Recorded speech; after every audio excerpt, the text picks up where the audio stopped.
ॐ शन्नो मित्रः शं वरुणः शन्नो भवत्वर्यमा शन्न इन्द्रो बृहस्पतिः शन्नो विष्णुरुक्रमः नमो ब्रह्मणे नमस्ते वायो त्वमेव प्रत्यक्षं ब्रह्मासि त्वमेव प्रत्यक्षं ब्रह्म वदिष्यामि ऋतं वदिष्यामि सत्यं वदिष्यामि तन्मामवतु तद्वक्तारमवतु अवतु माम् अवतु वक्तारम् ॐ शान्ति शान्ति शान्तिः ॐ सहनाववतु सहनौ भुनक्तु सह वीर्यं करवावहै तेजस्विनावधीतमस्तु मा विद्विषावहै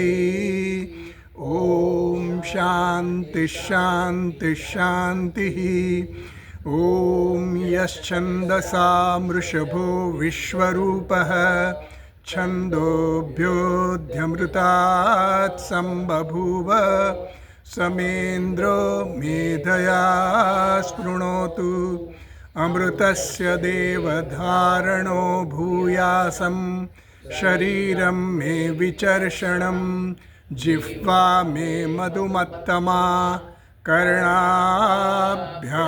भूरिविश्रुवं ब्रह्मणः कोशोऽसि मेधया पिहितः श्रुतं मे गोपाय ॐ शान्ति शान्ति शान्तिः ॐ अहं वृक्षस्य रेरिव कीर्तिः पृष्ठं गिरेरिव ऊर्ध्वपवित्रो वाजिनीव स्वमृतमस्मि द्रविणगुंसवर्चसं सुमेधा अमृतोक्षितः इति त्रिशङ्कोर्वेदानुवचनम् ॐ शान्ति शान्ति शान्तिः ॐ पूर्णमदः पूर्णमिदं पूर्णात् पूर्णमुदच्यते पूर्णस्य पूर्णमादाय पूर्णमेवावशिष्यते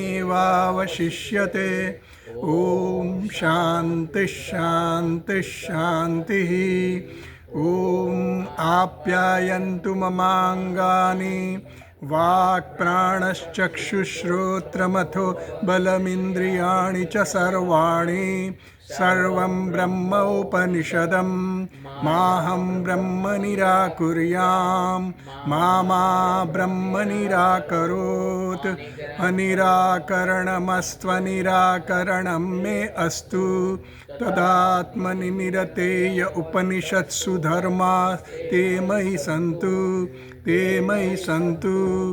ॐ शान्ति शान्ति शान्तिः ॐ वाङ् मे मनसि प्रतिष्ठिता मनो मे वाचि प्रतिष्ठितम् आविराविर्म एधि वेदस्य मआणीस्थः श्रुतं मे मा प्रहासीः अनेनाधीतेन अहोरात्रान् सन्दधामि ऋतं वदिष्यामि सत्यं वदिष्यामि तन्मामवतु तद्वक्तारमवतु अवतु माम् अवतु वक्तारमवतु वक्तारम् ॐ शान्ति शान्तिः ॐ भद्रन्नो अपि वातयमनः ॐ शान्ति शान्ति शान्तिः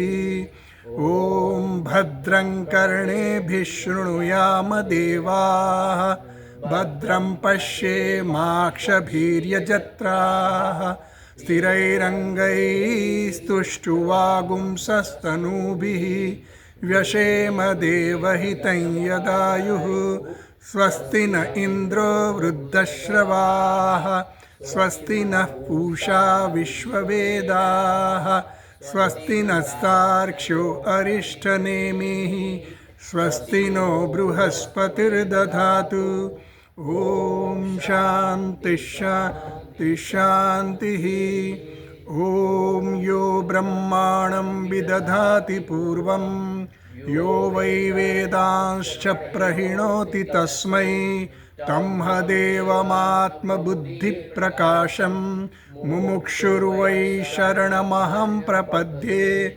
ॐ शान्ति शान्ति शान्तिः। ॐ नमो ब्रह्मादिभ्यो ब्रह्मविद्या संप्रदायकर्तृभ्यो वंशर्षिभ्यो महद्भ्यो नमो गुरुभ्यः।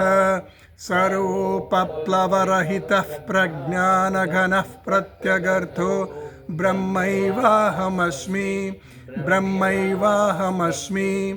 ॐ नारायणं पद्मभवं वसिष्ठं शक्तिं च तत्पुत्रपराशरं च व्यासं शुकं गौडपदं महान्तं गोविन्दयोगीन्द्रमथास्य शिष्यं श्रीशङ्कराचार्यमथास्य पद्मपादं च हस्तमलकं च शिष्यं तं तोटकं वार्तिककारमन्यान् अस्मद्गुरून् सन्ततमानतोऽस्मि।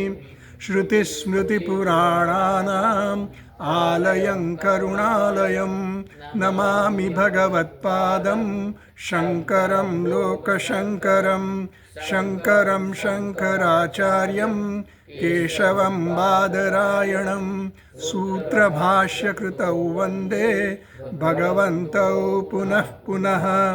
ईश्वरो गुरुरात्मेति मूर्तिभेदविभागिने व्योमवद्व्याप्तदेहाय दक्षिणामूर्तये नमः। ॐ ईशावास्यमिदं सर्वम् यत्किञ्च जगत्यां जगत् तेन त्यक्तेन भुञ्जीथाः मा गृधः कस्य स्विद्धनम् कुर्वन्नेवेह कर्माणि जिजीविषेच्छतं समाः। एवं त्वयि नान्यथेतोऽस्ति न कर्म लिप्यते नरे। असुर्या नाम ते लोकाः अन्धेन तमसावृताः तांस्ते प्रीत्याभिगच्छन्ति एके चात्महनो जनाः। अनेजदेकं मनसो जवीयः नैनद्देवा आप्नुवन् पूर्वमर्षत् तद्धावतोऽन्यानथ्येति तिष्ठत्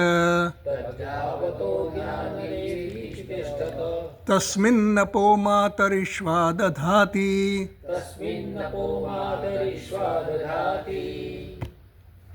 તો આપણે 4 મંત્રો પૂરા કર્યા. હવે 5મા મંત્રથી આપણે શરૂઆત કરીએ.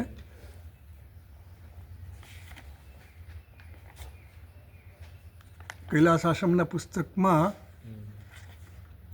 પેજ નંબર 21 એમાં ભાષ્ય છે અને આનંદગીરી ટીકા છે.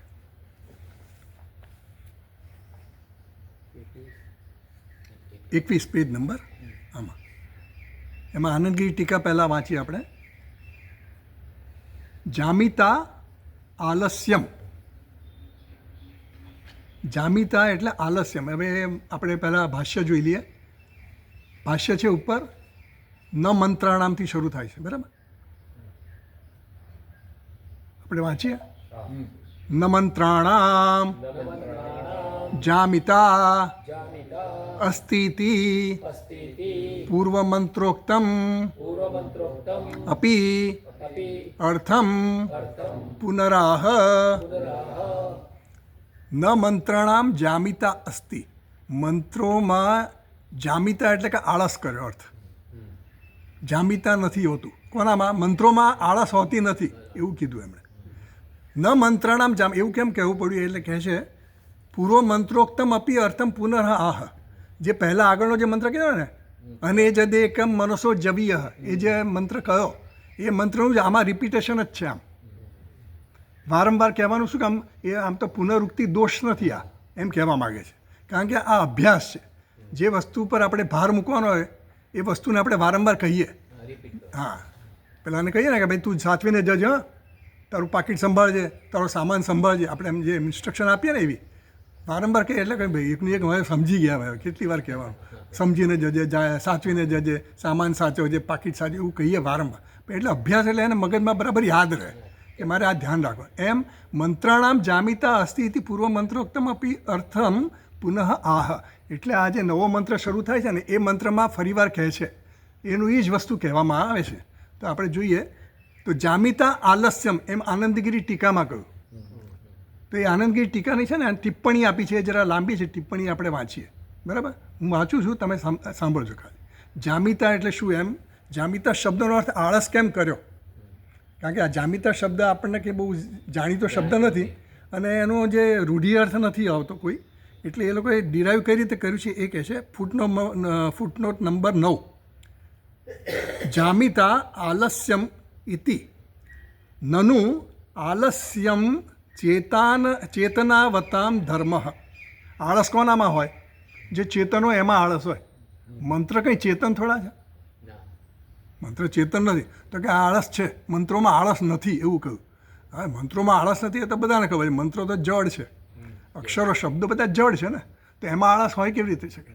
એટલે કહે છે નનુ આલસ્ય ચેતનવતામ ધર્મ. આ આળસ ધર્મ તો કોનો છે? ચેતન વસ્તુ એનો જ ધર્મ હોય. પથ્થરનો કંઈ ધર્મ આળસ ન હોય. પથ્થર કેમ આળસ કરે છે એવું કહેવાય નહીં, કે પથ્થર આળસું છે એવું એ કહેવાય નહીં. તો એમ કહે છે મંત્રાણામ ચ શબ્દ સમુદાય રૂપાણામ. મંત્ર શું છે? શબ્દનો સમુદાય છે. તો શબ્દ છે એમાં આળસ હોઈ શકે નહીં. ચેતનાવત્વ અભાવેન આલસ્ય અપ્રસક્તે.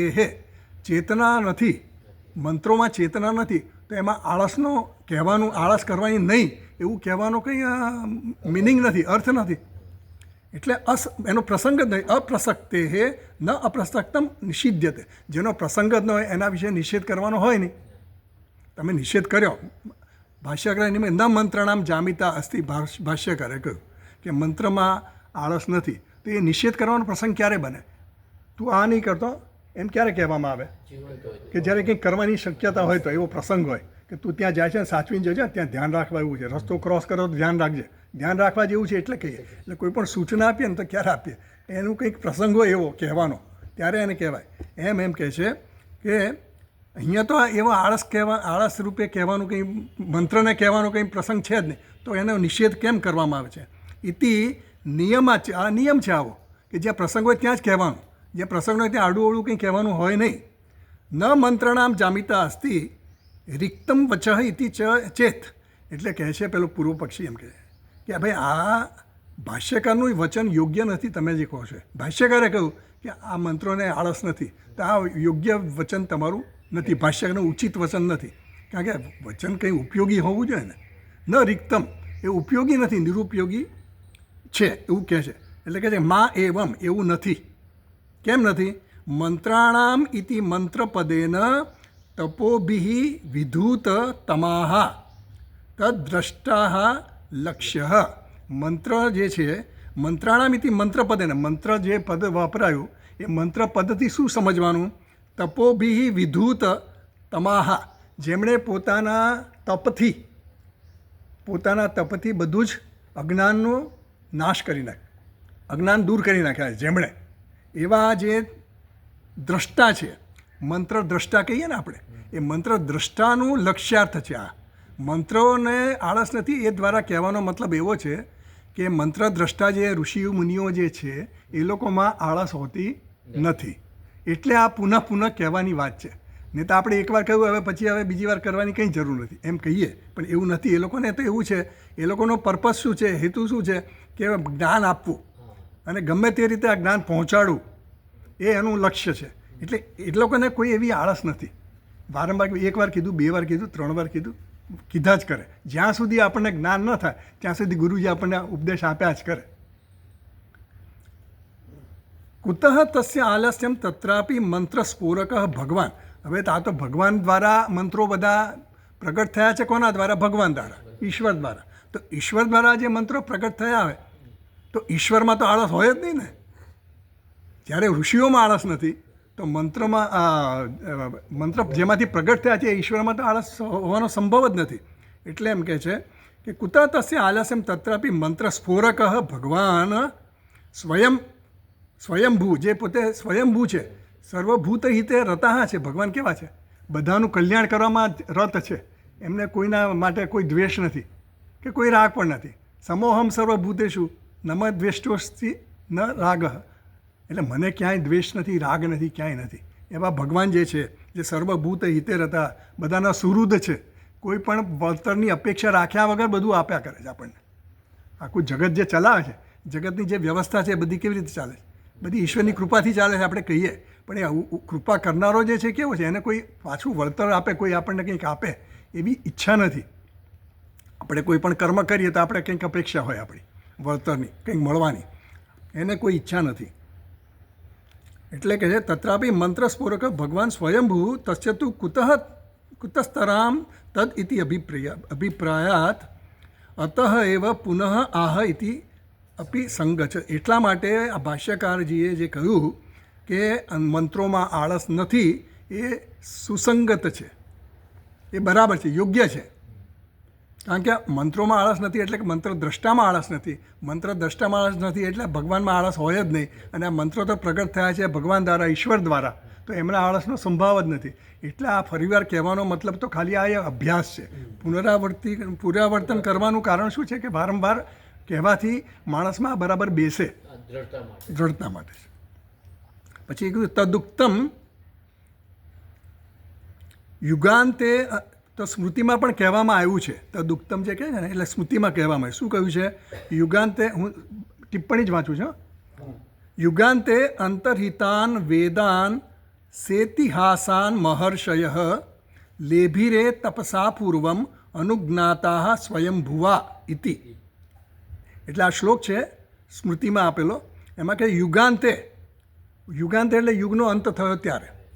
યુગાંતે અંતર્હિતાન વેદાન, જે વેદો બધા ગુપ્ત હતા, સેતિહાસાન, સ ઇતિહાસન સહ, એટલે સેતિહાસ એટલે સ ઇતિહાસન સહ મહર્ષય, વેદો અને ઇતિહાસ વગેરે બધા જે ગુપ્ત હતા એ બધા મહર્ષય લેભિરે, મહર્ષિઓએ એ બધું આ પ્રાપ્ત કર્યું. ક્યાંથી પ્રાપ્ત કર્યું? તપસા પૂર્વમ અનુજ્ઞાતા સ્વયંભુવા, સ્વયંભૂ ભગવાન પાસેથી આ બધું પ્રાપ્ત કર્યું. વેદ અને ઇતિહાસના જે કંઈ પણ ગ્રંથો હતા બધા, એનું જે જ્ઞાન હતું એ આ મહાન ઋષિઓ જે બધા થઈ ગયા, મહર્ષિઓ, એ બધાએ પોતાના તપોના બળથી આ બધું જ્ઞાન પ્રાપ્ત કર્યું સ્વયંભૂ પરમાત્મા પાસેથી.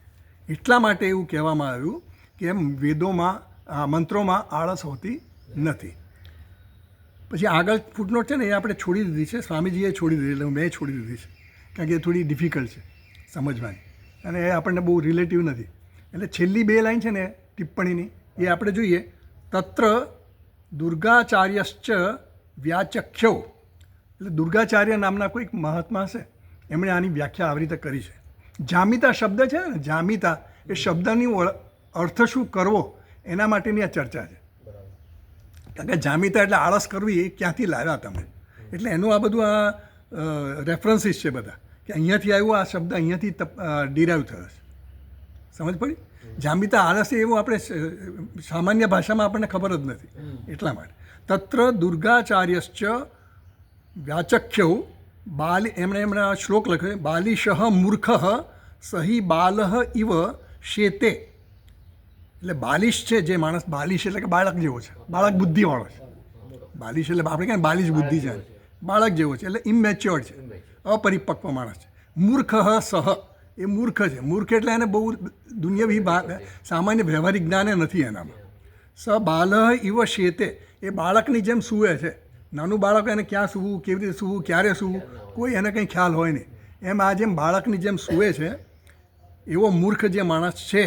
પ્રમાદિત્વાદ ધર્મ કાર્યેષુ, ધર્મનું જે કાર્ય જે કરવાનું છે એ કરતો નહીં, ધર્મના કાર્યમાં એમ પ્રમાદ કરે છે. પ્રમાદ કરે છે એટલે આળસ નથી કરતો, પણ પ્રમાદ એટલે શું? જે કરવાનું છે નથી કરતો. હા, એને સૂઝતું એ નથી કે મારે આ કરવું. એ કે ચલો ઠીક, આ પડ્યું છે, પહેલાં બીજું કરો ને આપણે પહેલાં પતાવો, એવું કરે. એટલે એના માટે કીધું કે એ ધર્મ કાર્યમાં પણ એ પ્રમાદ કરે છે. કારણ કે એના જીવનનું ધ્યેય તો ધર્મ છે. આપણા મનુષ્ય દેહ મળ્યો તો મનુષ્ય દેહનો ધર્મ શું છે? સત્કાર્ય કરવું, સત્કર્મ કરવું, જેથી કરીને પુણ્ય આપણે ભેગું થાય તો આપણને કંઈ ઉધ્વગતિ પ્રાપ્ત થાય. તથા ચ બાલિશ પર્યાય જામી શબ્દ. આ રીતે બાલિશ શબ્દ જે છે એના દ્વારા આપણને જામી શબ્દ કહ્યો. જામી એટલે આળસુ, એટલે જામી શબ્દ એનો પર્યાય થયો. કોનો? બાલિશનો. બાલિશ એટલે કે આળસુ, જેને કંઈ બહુ સમજ પડતી નથી એવો માણસ. પ્રકૃતે તું અલસે ભાક્ત ઇતિ એવ વા મંતવ્યમ.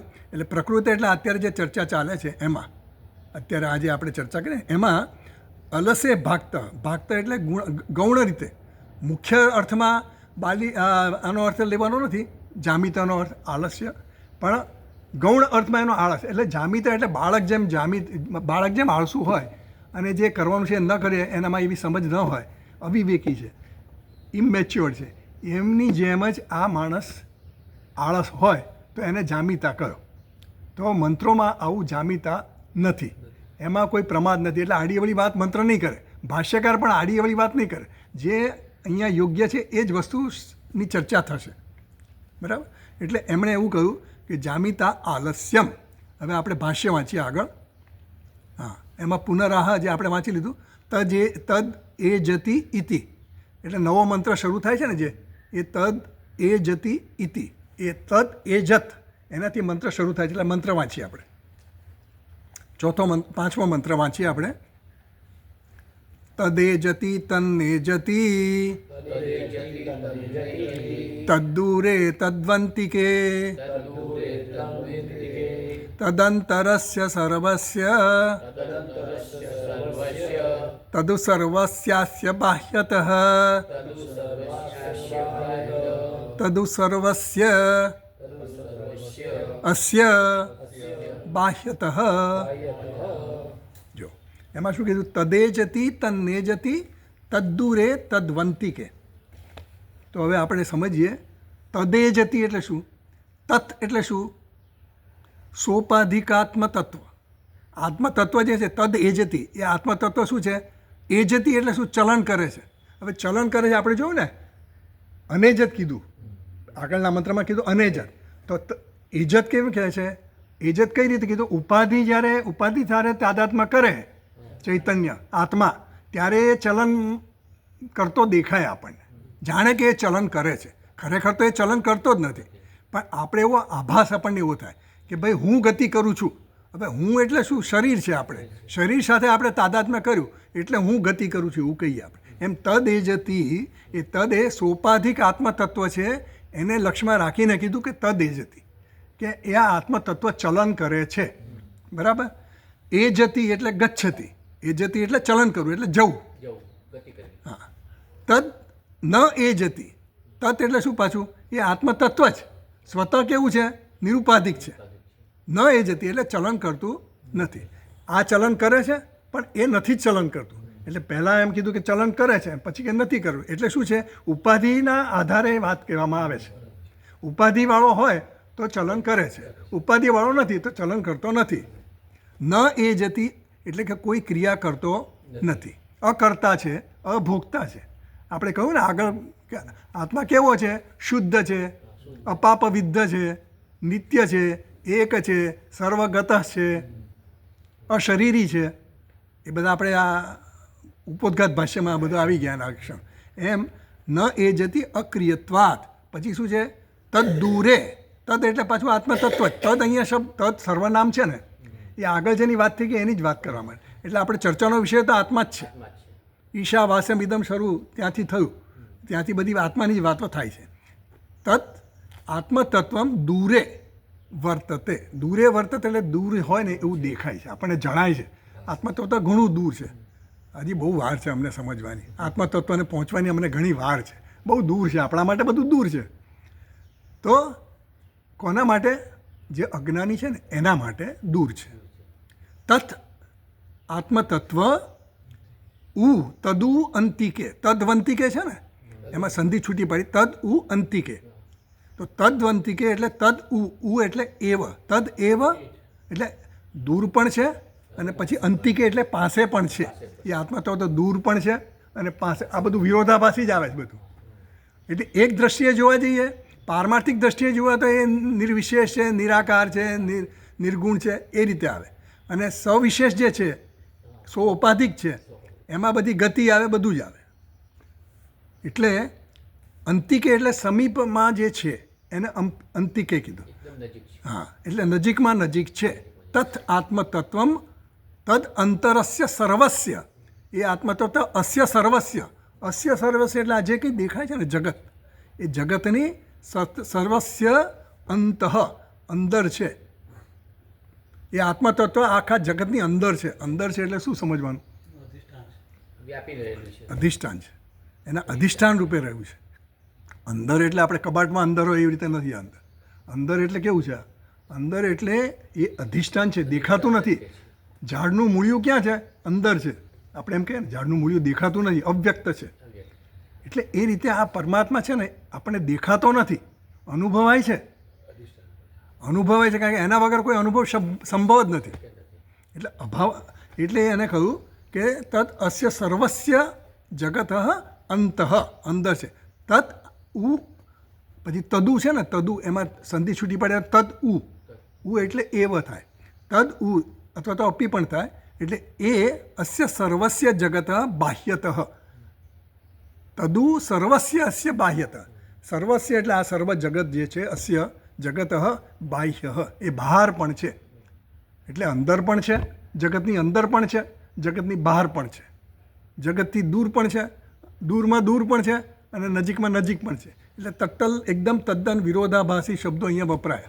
એટલે આપણને જો ભાષ્યકાર ન હોય ને તો કંઈ સમજ પડે નહીં. આપણને એમ થાય શું કહેવા માગે છે, કે તમે સ્પષ્ટ કહો ને જે કહેવા માગતા હોય એવું આપણને થાય, પણ એવું નથી. એટલે આત્મસ્વ તત્વ કેવું છે?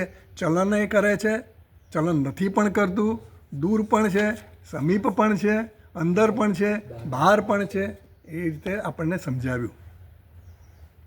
તો હવે આપણે આ વાંચીએ ભાષ્યકારની ભાષ્ય. પેજ નંબર આપણો આવશે 21માં આવે છે મારી ખાતે. 21માં છે. તો જુઓ, તદાત્મતત્વમ યત પ્રકૃતમ તદેજતી ચલતી તદેવ ચ ન એજતી સ્વતઃ નૈવ ચલતી સ્વતઃ અચલમેવ સત ચલતી ઇવ ઇત્યર્થઃ. તો કહે છે તદાત્મતત્વમ યત પ્રકૃતમ તદ એજતી, એ જે આત્મતત્વ, યત પ્રકૃતમ એટલે કે જે ચર્ચાનો વિષય છે અત્યારે, એ કેવો છે? તદ એજતી. એજતી એટલે એણે ભાષ્યકારે જ અર્થ આપ્યો. એજતી એટલે કે ચલતી, એ ચલન કરે છે. તદેવ ચ ન એજતી, એ ચલન કરતું નથી. સ્વતઃ નૈવ ચલતી, એ પોતે ચલન કરતો નથી. કોણ? આત્મતત્વ પોતે ચલન કરતો નથી, એવું કહી દીધું એમણે. આત્મતત્વ ચલન, આત્મામાં જે તાદાત્મ્ય કરે ને, આત્મા જ્યારે તાદાત્મ્ય દેહની સાથે કરે ત્યારે એમ કે હું ચાલન કરું છું. કર્મેન્દ્રિયો સાથે કરે તો કે હું આ ક્રિયાઓ કરું છું, બધું કર્મ કરું છું. પણ જ્યાં સુધી એને શુદ્ધ એનું ચૈતન્ય જે છે એની સ્વરૂપની દૃષ્ટિએ તે કેવો છે? કંઈ ચલન કરતો નથી, એમાં કોઈ વિકાર આવતો નથી. આપણે ચલન કરીએ, કંઈ પણ કરીએ તો વિક્રિયા થાય આપણામાં, એ વિકાર રહિત છે એમ કહેવાનું. એટલે નૈવ ચલતી સ્વતઃ અચલમ એવ, પોતે કેવો છે? અચલ છે. અચલમ એવ સત ચલતી ઇવ ઇત્યર્થ, એટલે જાણે કે ચાલે છે, ખરેખર એનું સ્વરૂપથી એ ચાલતો નથી. ઇવ શબ્દ વપરાયો ને, એટલે ઇવ શબ્દ કેમ વાપર્યો? જેમ પહેલાંમાં કીધું ને તિષ્ઠત, પહેલાંમાં આગળમાં કીધું ને તિષ્ઠત અન્યાન અત્યેતિ, આ તત્ તિષ્ઠત, એ આત્મા કેવો છે? તિષ્ઠત, પોતે તો સ્થિર છે, સ્થાયી છે, પણ અન્યાન અત્યેતિ, પણ બીજા બધાને એ ઓળંગી જાય છે. એને અતિક્રમણ કરી જાય બીજાને, એટલે શું ને ઇન્દ્રિય મન બધાને ઓળંગીને જતો રહેશે એમ કહ્યું ને આપણને. એટલે એમ કહે છે ઈવ, ત્યાં ઈવ શબ્દ વપરાયો ભાષ્યકરે, પછી ત્યાં ઈવ કીધું કે ગચ્છતી ઈવ ગચ્છતી ઈવ કેમ કીધું? કારણ કે જાણે કે જાય છે, કારણ કે આત્માનું સ્વરૂપ તો કંઈક જવાનું આવવાનું કંઈ કરતા પણ એમાં છે નહીં, એમાં કોઈ ગતિ છે નહીં, એટલા માટે તો એમ કહે છે કે ચલતી ઈવ. બરાબર. એટલે ધારો કે પેલો અભિનેતા ભિખારીનો રોલ કરતો હોય તો ભિખારી આપણે સાચો સમજીએ, જેને ખબર ન હોય, અભિનેતાનું જ્ઞાન ન હોય, જેને કે આ એક્ટર કોણ છે આપણે ઓળખતા નહીં, આપણને એમ થાય કે આ સાચું ચાલે, તો અભિનેતાના જે કંઈ ગુણો છે કેવા છે એ તો કરોડપતિ છે, પણ પેલો ભીખ માગતો આપણે એની સાથે તાદાત્મ્ય કરી નાખે, પછી એને પર દયા આવે, આપણને એમ થાય કે આ બિચારાનો કેટલી દુઃખી કેટલો છે, એને ભૂખ લાગી છે તો ખાવા મળતું નથી, બધાને માગે છે તો અપમાન સહન કરવું પડે છે, એમ આપણને એવું થાય ને. એમ આ આત્મા જ્યારે આ શરીરની અંદર આવી જાય ને આ તાદાત્મ્ય કરે પછી બિચારો દુઃખી થાય છે. એટલે એ તાદાત્મ્ય છે ને, એ તાદાત્મ્યને કારણે એ પોતાને ભિખારી માને છે. એમાં આત્મા જે પરમાત્મા જે છે એણે આ જગતમાં જે નામરૂપ, જે બધા નામરૂપ જે સર્જન થયું એમાં તાદાત્મ્ય કરી નાખે ને પછી પોતે દુઃખી થાય છે. આપણું સ્વરૂપ કેવું છે? આનંદ સ્વરૂપ છે, સુખ સ્વરૂપ છે, અને નિત્ય સુખ પાછું. આનંદ એટલે થોડું ટકાઉ છે, આ તો સુખ સ્થાયી સુખ છે. તો એ બિચારો દુઃખી થાય છે. એટલે કહે છે કે સ્વતઃ અચલમ, પોતે કંઈ નિર્વિકાર નથી, એમાં કોઈ વિકાર આવતો નથી, પોતે નિર્વિકાર છે, એમાં કોઈ વિકાર આવવાની શક્યતા જ નથી. સુખ દુઃખ આ બધા વિકારો છે, રાગ દેશ બધા વિકારો છે. આપણામાં કોઈ પણ દ્વંદ્વ આવે ને એ વિકાર સમજી લેવાનું, સારું ખોટું આ બધા વિકારો, સુખ દુઃખ આ પેલો તો સુખ સ્વરૂપ જ છે, એને ગમે ત્યાં આડો ત્યાં સુખ જ દેખાય.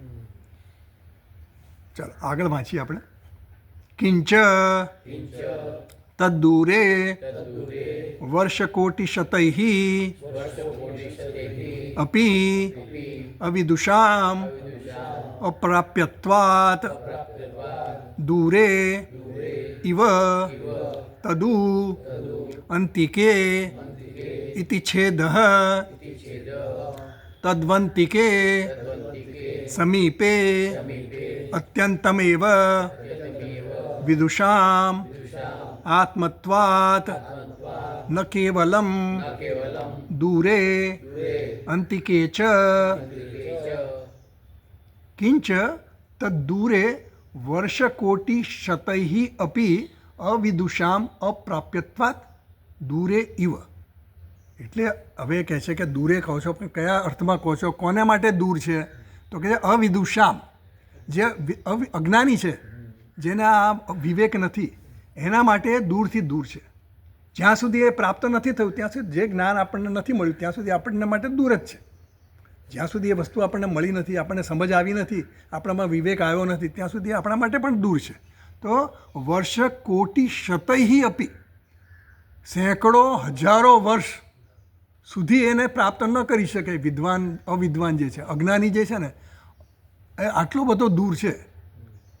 દૂર ક્યારે કહીએ આપણે? અહીંયાથી કુંભમેળામાં જેવું છે ઘણું દૂર છે એમ કહીએ ને આપણે, અંતર કેટલું છે, બહુ દૂર છે.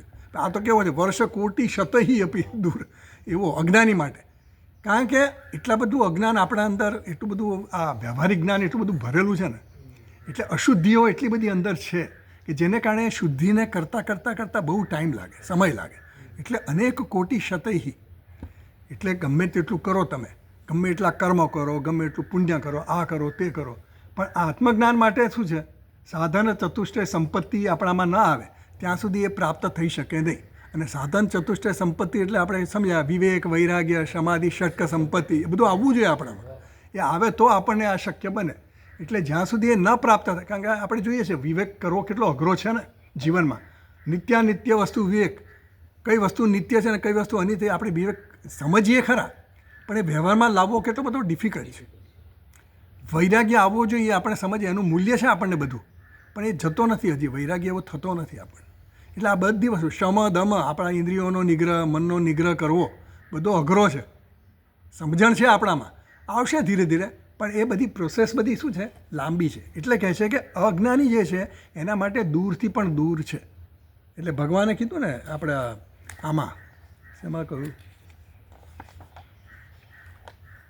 મુંડક ઉપનિષદમાં કહ્યું મુંડક ઉપનિષદમાં કીધું દિવ્યો હ્યમૂર્ત પુરુષ સબાહ્યાભ્યંતરો યજ અપ્રાણો હ્યમના શુભ્ર યક્ષરાત પરત પર એવું કહ્યું.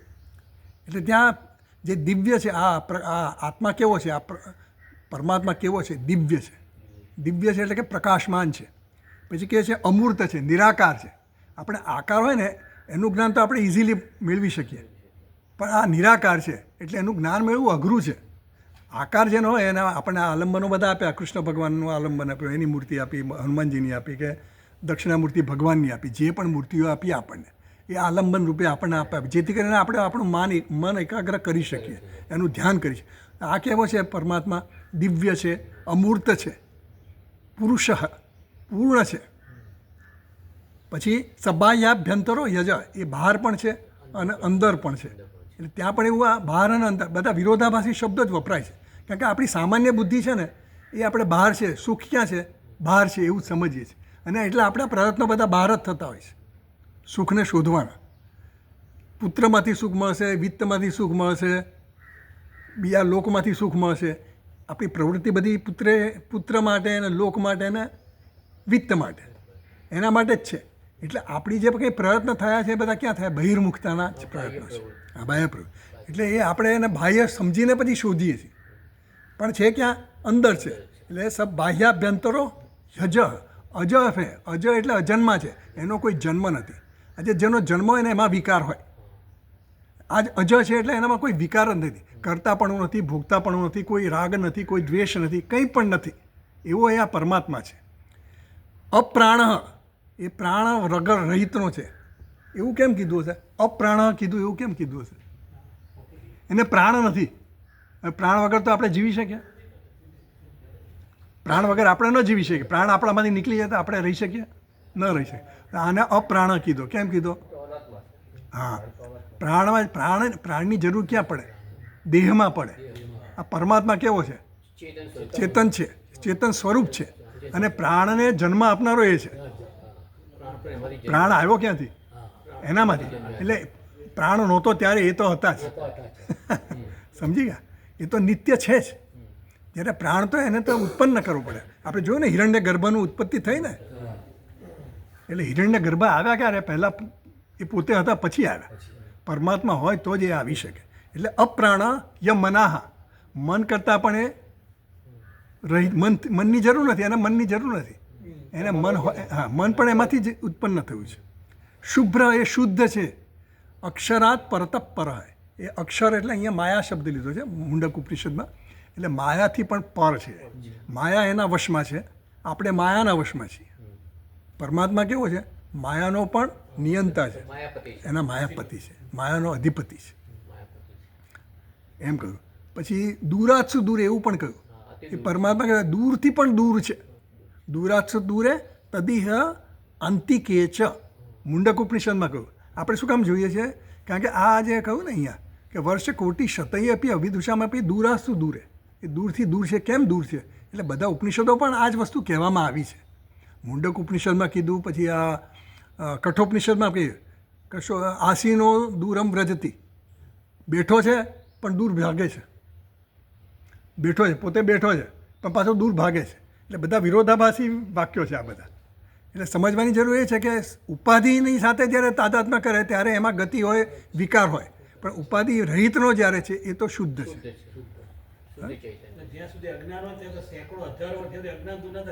ત્યાં સુધી તમારે આ પ્રયત્ન ચાલુ રાખવો પડે.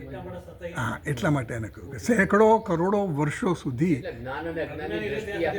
નહીં જ થાય. હા, એ પ્રાપ્ત નહીં થાય. નમો નેદિષ્ઠાય પ્રિયદવ દવિષ્ઠાય છે. નમઃ નેદિષ્ઠાય એટલે શું? નિકટમાં નિકટ છે. દવિષ્ઠાય, નમો નેદિષ્ઠાય પ્રિયદવ દવિષ્ઠાય નમઃ, અત્યંત દૂરવર્તી છે એને પણ નમસ્કાર. શિવ મહિમનામાં કીધું ને. નમઃ ક્ષોદિષ્ઠાય, ક્ષોદિષ્ઠાય એટલે શું? સૂક્ષ્મમાં સૂક્ષ્મ છે, અતિ સૂક્ષ્મ છે. અને મહિષ્ઠાય છે નમઃ, મહાનમાં મહાન છે એને પણ નમસ્કાર. એટલે આપણે બધું શિવજીના આપણે દર્શન કરીએ અને આ સ્તોત્ર ગાઈએ તો એના સોપાધિક અને નિરૂપાધિક બંને ગુણામાં કયા? એ નિરૂપાધિક રીતે કેવો છે? સૂક્ષ્મ સૂક્ષ્મ છે.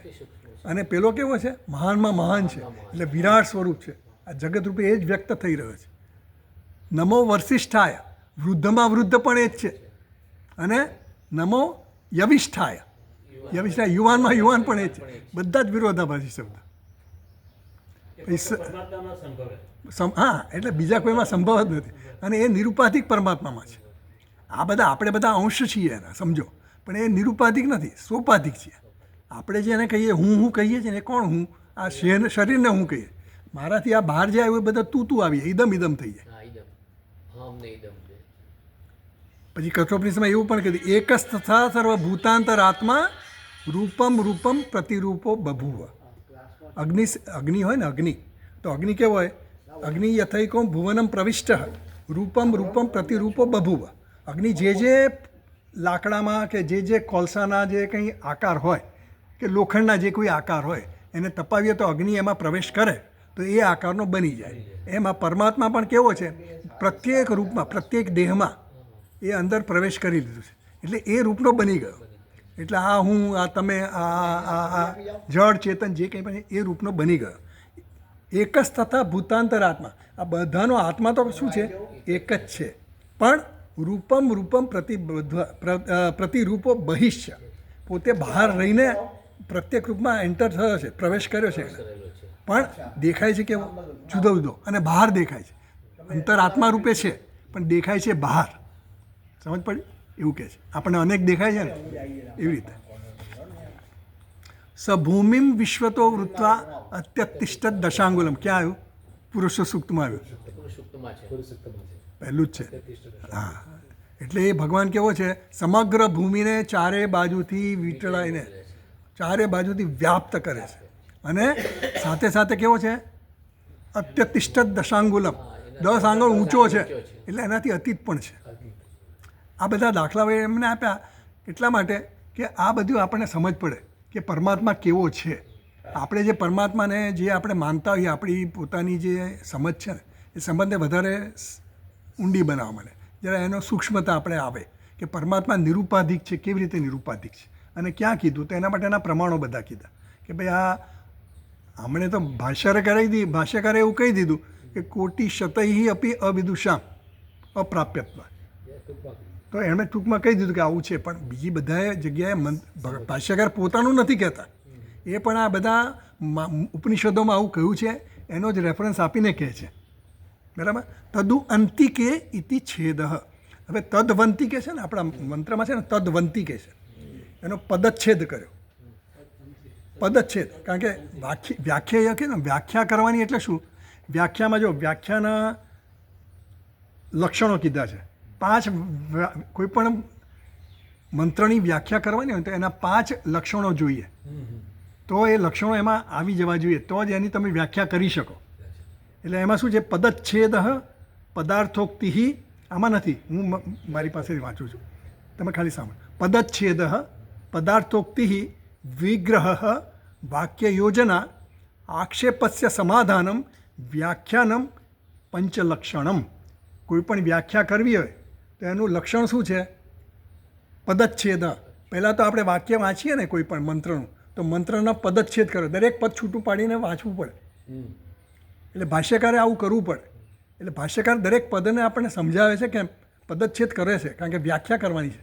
દરેક પદની વ્યાખ્યા કરી. આપણે જે વ્યાખ્યા કરીને હવે તદ દૂરે એની વ્યાખ્યા કરી. તો શું કીધું? વર્ષકોટી શતૈ અપી અવિદુષામાં પ્રાપ્યત્વાત તદ દૂરે ઇવ. એવું જે કહ્યું ને, એટલે વ્યાખ્યા કરી એમણે.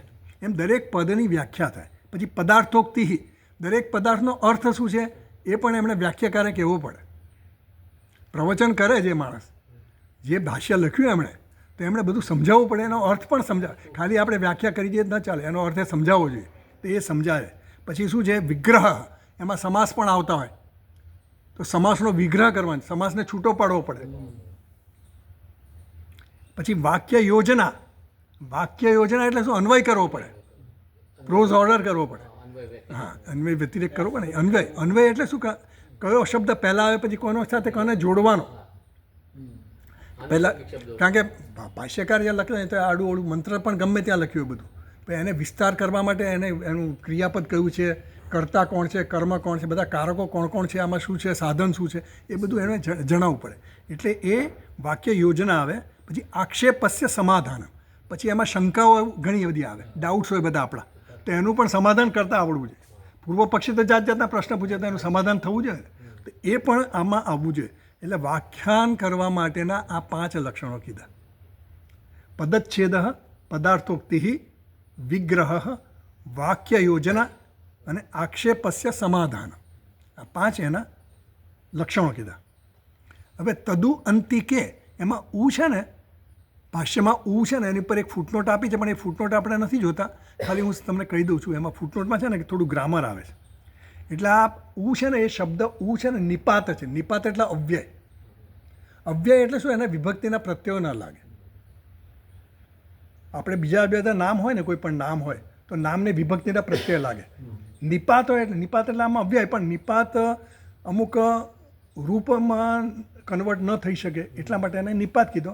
પ્લસ અનિયમિત રૂપ, અનિયમિત શબ્દો પણ હોય, અનિયમિત શબ્દો હોય એવા કે જેનો રૂપ ન બની શકતા, એને પણ નિપાતમાં કહેવાય. અવ્યય છે એ અવ્યય જુદા, અવ્યય અને નિપાત બંને જુદા છે. અવ્યયમાં શું છે કે અવ્યય તો વિભક્તિ પ્રત્યે ન લાગે એને જ અવ્યય કીધા, પણ નિપાતમાં એવા શબ્દો હોય જેના રૂપ તો ન બને, વિભક્તિ પ્રત્યે ના લાગે, એ તો ખરું ને ખરું જ, પણ અનિયમિત શબ્દો છે જેના કોઈ મિનિંગ જ ન હોય. તદુ છે ને, હા, એ તદવંતિકે છે. એટલે તદુવંતિકે થવું જોઈએ ને. કહેવાનો મતલબ શું છે? ભાષ્યકારે પદચ્છેદ કર્યો, જે આપણે કહ્યું ને એનું લક્ષણ કીધું ને, પદચ્છેદ થવો જોઈએ. એટલે તદવંતિકે જે મંત્રમાં કહ્યું છે એ તદવંતિકેનું ભાષ્યકારે પદચ્છેદ કર્યો, તદ ઉ અંતિકે કર્યું. સંધિ છૂટી પાડી, પણ સંધિ છૂટી પાડે તો ખોટું છે, સંધિ છૂટી નથી. તદ ખોડો છે અને ઉ આવે તો તદુ અંતિકે થાય ને, તદવંતિકે ન થાય. એટલે વ કેમ આવ્યો? એના માટે ભાષ્યકાર, એમાં જે ટિપ્પણીકાર છે ને એને ટિપ્પણી આપી છે નીચે, એ લાંબી છે, એટલે એમાં ઉનો વ થઈ જાય છે. એવો નિયમ છે. જો તમને જોઈતો તો વાંચીએ આપણે. પહેલી ફૂટનોટ છે, વાંચો. જો પહેલી ફૂટનોટ 22 નંબરના પાના પર છે. નિપાત એકાચ ઇત્યાદિ પ્રગૃહ્ય પ્રકૃતિ ભાવ બોધેન. પ્રગૃહ્ય ભાવ છે એટલે વ્યાકરણમાં શું છે? પ્રગૃહ્ય સંજ્ઞા છે. પ્રગૃહ્ય જેની સંજ્ઞા હોય ને, પ્રગૃહ્ય હોય એટલે કે એને એ એઝ ઇટ ઇઝ જ રહે, એનામાં કોઈ વિકાર ન થાય. પ્રકૃતિ અને પ્રત્યય બંને લાગે પછી એમાં વિકાર આવી જાય. એટલે કોઈ પણ નામ હોય તો નામ પ્લસ વિભક્તિ પ્રત્યય લાગે. નામને પ્રકૃતિ કહે, એને પ્રાતિપદિક પણ કહે. તો એ શબ્દ જે હોય, એ શબ્દનું જે મૂળ પ્રાતિપદિક હોય એને વિભક્તિ પ્રત્યય લાગે. એ વિભક્તિ પ્રત્યય લાગ્યા પછી એનું રૂપ બને. એટલે પ્રથમા વિભક્તિ લાગે રામ, તો મૂળ પ્રાતિપદક શું છે? રામ એ પ્રાતિપદિક છે. પ્રાતિપદિક એટલે ડિક્શનરી શબ્દ, ડિક્શનરીમાં જે શબ્દ આપે ને એ પ્રાતિપદિક કહેવાય, બરાબર? રામ એ પ્રાતિપદિક છે. રામને પછી પહેલી વિભક્તિમાં મૂકો તો એનો સકાર છે, પહેલો પ્રત્યય કયો છે? વિભક્તિનો સ, તો એ સ ખોડો. તો રામ પ્લસ સ એટલે રામ થયું. સનો પછી વિસર્ગ થઈ જાય, એ બધા રૂલ છે. એટલે રામ થયું ને, એટલે પ્રકૃતિ પ્લસ પ્રત્યય થઈને રામ શબ્દ બન્યો. એ પ્રથમા વિભક્તિનું એક વચન થયું, એવી વાત છે. તો એ રામ જે છે એ રામ રૂપ બન્યું ને, તો એને તમે વાક્યમાં વાપરી શકો. જ્યારે આ પ્રગૃહ્ય સંજ્ઞા જેની કરવામાં આવી, ઇદુ દે દ્વિવચનમ પ્રગૃહ્ય સંજ્ઞા એવું કીધું છે. એવું એક મંત્ર છે,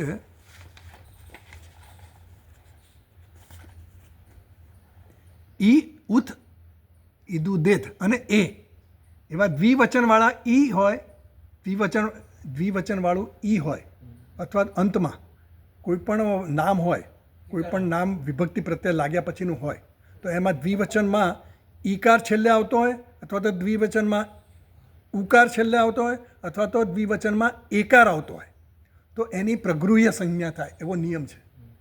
એટલે આપણે એ બધી વસ્તુમાં નથી જતા, કારણ કે એ બધું કોમ્પ્લિકેટેડ છે વ્યાકરણ. પણ અહીંયા ભાષ્યકારે તદુ અંતિકે એવો વિચ્છેદ કર્યો, એ પદચ્છેદ કર્યો. એની પાછળનું કારણ શું છે કે આ ઉ જે છે ને એનો વ થઈ જાય છે વ્યાકરણના નિયમ પ્રમાણે. એટલે એમણે આ પહેલી ફૂટનોટમાં સમજાવ્યું કે નિપાત, ના ના, પ્રગૃહ્ય સંખ્યા કોને કહેવાય? કે એના પર કોઈ વિભક્તિ પ્રત્યે લાગે નહીં, એને લાગે નહીં. એટલે એ શબ્દ જે, અને સંધિ પણ ન થાય. પ્રગૃહ્ય જે છે ને, પ્રગૃહ્ય એટલે એઝ ઇટ ઇઝ જ રહે. એ શબ્દ જે બન્યો ને, આ ઉ છે તો ઉને પછી કંઈ ફેરફાર ન થાય એમાં. એટલે એને કોઈ, એની પર કોઈ ઓપરેશન ન થાય, કોઈ ક્રિયા ન થઈ શકે. એટલે એ રૂલ આપે છે, એવો રૂલ છે, એમાં વિકલ્પ આપેલા છે અમુક જે નિયમ હોય ને નિયમમાં પાછા અપવાદો હોય. હા, એટલે એવા અપવાદનું એક સૂત્ર છે એવું. એટલે એમણે જો સૂત્ર આપ્યું છે આમાં જોઈએ આપણે ફૂટનોટમાં, નિપાતઃ એકાશ ઇત્યાદિ. હવે નિપાતઃ એકાશ અનાંગ એવું સૂત્ર છે, પાણીની સૂત્ર છે. એટલે નિપાત જે હોય એમાં એકાશ અનાંગ એવું સૂત્ર છે. તો એનો અર્થ એવો થયો કે એક હોય, એક અચ. અચ એટલે બધા સ્વરો આવી ગયા, એટલે એ બધામાં નહીં જઈએ, નહીં તો તમને બધાને એટલે હા, એટલે એમાં બધા છે ને સ્વરો આવે છે. અઈ ઉણ રૂ લુક, આ માહેશ્વરી સૂત્રો છે બધા. અઈ ઉણ રૂ લુક, એ ઓમ અઈ ઔચ હય વરટ લણ યમંગળાનામ જબ ગયા, એ બધા છે ને સૂત્રો છે. એ બધા સૂત્રોમાં આપણે જવા પછી વ્યાકરણનો ક્લાસ થઈ જાય. એટલે આપણે એમાં નહીં જઈએ. પણ કહેવાનો મતલબ એવો છે કે ભાષ્યકારે તદુ અંતિકે પદચ્છેદ એટલા માટે કર્યો કે આ રૂલ આવે છે. એટલે વંતિકે થયું ને એના માટેનો રૂલ છે. એટલે મંત્રમાં જે વંતિકે છે ને તદવંતિકે, એ વંતિકે કેમ વ થયો એના માટેનો નિયમ છે કે આ ફલાણા સૂત્રથી ઉનો વ થઈ જાય છે. અને પછી પ્રગૃહ્ય સંજ્ઞા થવા છતાંય એમાં વિકલ્પ આવે છે પાછો, કે અમુક વસ્તુ હોય તો એમાં વિકલ્પે સંધિ થઈ શકે છે. એટલે ઉ પછી અ આવે તો ઉનો વ થઈ જાય છે. સમજ પડી? એક ઇકો યણચી સૂત્ર છે, બરાબર? ઇકો યણચી સૂત્ર છે ને, એટલે ઈ કહ એટલે ઈ ઉ રૂ લૂણ, એ જે સ્વરો છે એના પછી અચ આવે તો એનો અનુક્રમે યણ થાય, યર લવ થાય, બરાબર? એવી રીતે થાય. એવું સૂત્ર છે. તમને આવડે છે એટલે તમે સમજાવું. ટૂંકમાં વ્યાકરણ, હા, એટલે વ્યાકરણ નિયમ પ્રમાણે અહીંયા વ થઈ ગયો છે.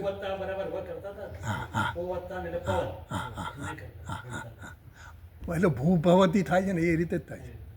ભૂભવતી આપણે રૂપ બનાવીએ તો ભૂ પછી ભૂભવતી તી આપણે આવે ને એનો પેલો ગણ પ્રત્યય લાગે, એટલે ભૂ પ્લસ અ પ્લસ તી પછી ભવતી થઈ જાય. એમ અહીંયા છે ને તદુ અંતિકેનું તદવંતિકે થયું છે. એ માટે ભાષ્યકારે પદચ્છેદ કરીને સમજાવ્યું કે આ પદચ્છેદ કર્યો છે, અને પદચ્છેદ કરીને આપણને પાછું તદુ અંતિકે થયું તો આપણે તેમાં તદુ અંતિકે થવું છે, પણ તદવંતિકે થયું કેમ એના માટે રૂલ આપ્યો. એટલે ટિપ્પણીકારે આપણને સમજાવ્યું કે આ પાણીની વ્યાકરણના નિયમ પ્રમાણે એ ઉનો પછી વ થઈ જાય છે, વિકલ્પે થાય છે, ન પણ થાય અને થાય પણ પ્રગૃહ સંજ્ઞા થઈ પણ છતાં એનો થયો. એટલે આવો એક નવો એક પાણીની સૂત્ર બીજું બનાવ્યું છે એમણે. એટલે એ નિયમ પ્રમાણે અહીંયા વ થયો, એટલે તદવંતિકે. એટલે હવે આ ભાષ્યમાં જઈએ આપણે. તદવંતિકે સમીપે અત્યંતમ એવ વિદુષામ આત્મત્વાત ન કેવલમ દૂર્ય અંતિકે ચ, એવું કીધું. એટલે તદુ અંતિકે એટલે તદવંતિકે, વંતિકે એટલે કે સમીપે, એ સમીપમાં સમીપવર્તી છે. અત્યંતમ એવ, અત્યંતમ સમીપે, એકદમ નજીકમાં નજીક, એટલે મારો આપા, મેરા આપા હૈ. પેલા મહારાષ્ટ્ર એવું કહેતા, મેરા આપા. એટલે તદુ અંતિકે સમીપે અત્યંતમ એવ વિદુષામ આત્મત્વાત. એ વિદુષ જે જ્ઞાની માણસ છે એનો પોતાનો આત્મા જ છે. સમીપમાં સમીપ, નિકટવર્તી છે. આપણો પણ આત્મા જ છે, પણ આપણને સમીપ નથી લાગતો. આપણને આત્મા ક્યાં લાગે? બહાર લાગે. બધા પુત્રમાં આત્મા દેખાય ને વસ્તુઓમાં આત્મા દેખાય આપણને. આત્મા એટલે શું? પ્રિયતમ જે હોય એને આત્મા કહીએ આપણે. તો આત્મા આપણો બદલાતો જતો હોય, આપણો આત્મા બદલાતો. આત્મનસ્તુ કામાયા સર્વમ પ્રિયમ ભવતી કીધું ને યાજ્ઞવલ્ક્યનું, કે જ્યાં તમને આત્માનું દેખાય ત્યાં તમને પ્રેમ થાય. હવે હું મારી પત્નીના આત્મા માનું તો એને પ્રેમ કરું, મારા પુત્રને પ્રેમ કરું તો એને આત્મા માનું. જ્યાં આત્મા તમારો હોય ત્યાં તમે પ્રેમ થાય. આત્મા માટે જ પ્રેમ થાય. આત્મા એમાં આત્મા જોવો એટલે શું? એ મને અનુકૂળ છે. કોઈ વસ્તુ મને અનુકૂળ ક્યારે બને? મને ગમતી હોય તો બને, તો એ મારો આત્મા થઈ ગયો. એ મને આત્મા જેટલો પ્રિય છે. આ વસ્તુ મને, હા, મને તો બહુ જ પ્રિય છે. મને પ્રિય છે એટલે આત્માને પ્રિય. એટલે આત્મનસ્તુ કામયા સર્વમ પ્રિય ભવતી એવું કહું ને.